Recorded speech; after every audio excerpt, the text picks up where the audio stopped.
Hi everyone, welcome back to my channel. Today I am going to be putting a stencil over a pour.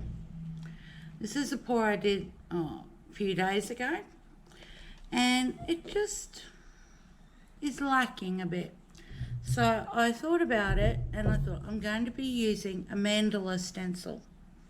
So what I'm going to be doing today is placing this on.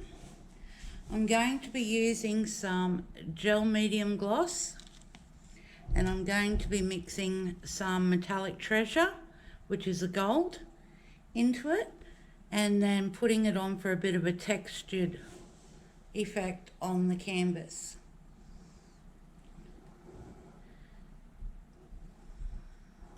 Okay, let's get stenciling.